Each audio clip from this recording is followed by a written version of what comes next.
One of my favorite professors in seminary used to teach the order for a typical Sunday worship with an inflatable beach ball as a prop. He would stand up front in the place of the worship leader holding the ball. While holding the ball, he would lead the call to worship, and then he would toss the ball into the class. The students were his congregation. The congregation, now holding the ball, would sing a hymn praising God, and then they'd toss the ball back up to the front. The professor would call his students to confess their sin and pain to God, and then he would throw the ball back. The students would pray, mindful of their brokenness. The professor would speak words of God's forgiveness.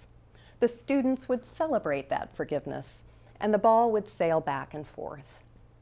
This professor meant to emphasize how in worship there's this call and response. It is both between the worship leader and the congregation, and also on a deeper level between the congregation and God. I thought about that as I read today's story from Exodus, because in today's text, and in the chapters right around it, God and God's people engage in some back and forth. We read about a God who is receptive to human outcry, who engages human beings and works through us, and who adjusts a pretty major plan according to what people need. It isn't just one-sided. There is give and take, call and response. In this particular story, the first speaker is Israel. Walter Brueggemann, when he wrote about this part of Exodus, said that Israel may have been groaning before the outcry we hear in the verses preceding today's text, but if so, their groaning had been stifled. When the king died, the oppressive king of Egypt, the voices of the people rose with all the rage and resentment of years of servitude. There is only so much a human body can take. Israel found its voice and sounded its pain, and this cry of pain is the beginning point of Exodus. Israel groans, and God responds. God hears the people groaning, and hearing, God is moved to remember. God remembers the people to whom God made promises in the book of Genesis, Abraham and Isaac and Jacob, particular people to whom God is committed. God connects the slaves God sees in Egypt with promises made years before, and God understands their suffering, and also understands that something must be done for God's promises to come true. This story, it's one of many places it becomes clear that the Bible is political, and that faith in the God described here simply must be political, because God identifies with a particular people, an oppressed and enslaved people. And as we read the story, if we care about God, we must also care about the lives of these people God has identified with. We have to care, as God cared, about the power of the Pharaoh and Pharaoh's labor policies, and all the various ways Pharaoh acts to oppose God's will and hold God's people captive. It reminds me of the Belhar Confession. It was written in South Africa in the years of apartheid, and in recent years has been added to the Book of Confessions of the Presbyterian Church USA, which is how I know about it.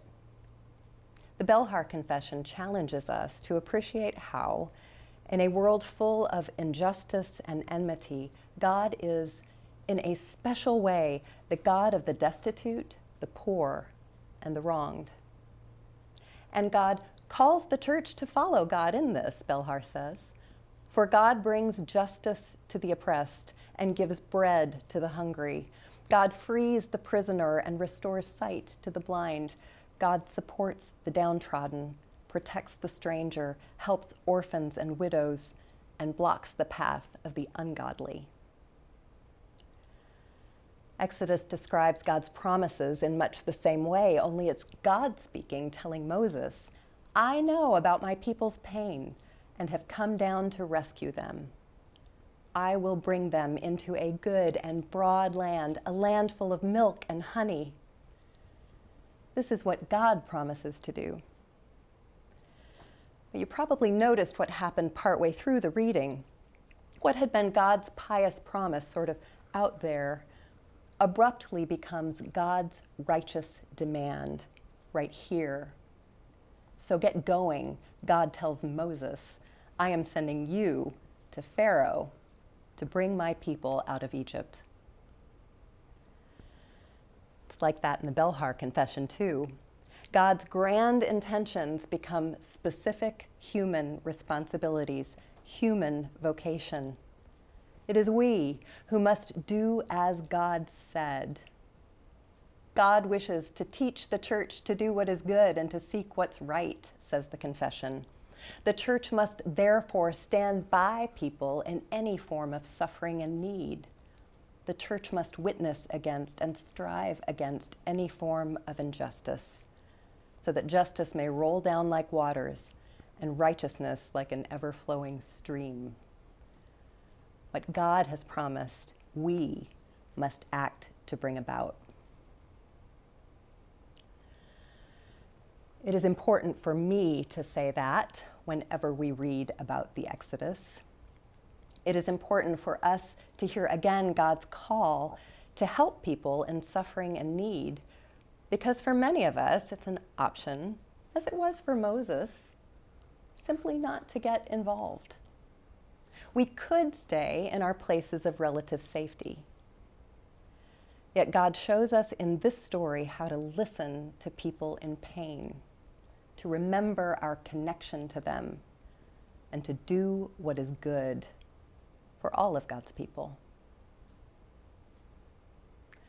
This makes me think about the work of mission co-workers around the world. We used to call these folks missionaries. In the Presbyterian Church, they are now mission co-workers. And my congregation supports particular mission co-workers in Haiti and Ghana and Congo. These are folks who decide to leave places of safety and comfort to get going, like Moses did, right into the thick of things, to stand with people in particular need. These mission co-workers work to amplify the voices of people who live far away, in many cases people who are suffering, no less than those Israelites were suffering, people whose cries have pierced God's heart. They work alongside those people to pursue God's justice and peace. My congregation works locally. I hope you also work locally to listen to the cries of people close by. In one of our justice ministries, the annual calendar includes a period for listening specifically. We ask one another, what concerns keep you up at night? What injustices do you see in your neighborhood or in this city, this nation, this world that frighten you? What things make you angry? We're part of a coalition of faith communities whose listening in recent years has led us to advocate for more affordable housing, more effective teaching strategies in schools, and policies to reduce gun violence. The goal of this advocacy is God's shalom, meaning peace and justice and wholeness for all of God's people. As we listen for the groans of people in particular need and work to stand up with them and to help them, it is important, I want also to say, that we not silence our own groans, but pay attention to our own pain too. At some point last week, watching some of my friends who have young children, I got to remembering how I had felt when my children were young. I adored them, sweet little people, but also I felt perpetually exhausted by parenting, even to the point of despair. Those were hard days for me. And I felt bad about that, like many mothers do, because these were beautiful children and I loved them. And as a relatively privileged person in America, I had plenty to feed them and nothing life-threatening to contend with. I'd think about moms in Congo or Afghanistan or the projects of Atlanta where we lived at the time. How could I feel bad when, compared to others, I had it so good? I still remember how relieved I felt when a friend told me not to compare like that. Your pain is real pain, she said to me.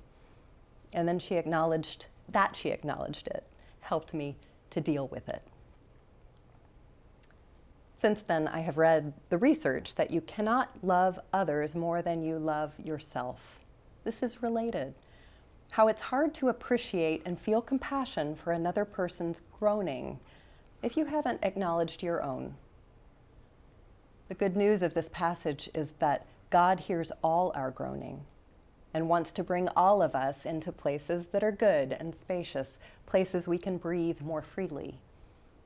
So no matter what we're facing, it is worth acknowledging where, in our own lives, we feel hard-pressed. Where are you up against something that is confining or weighing you down?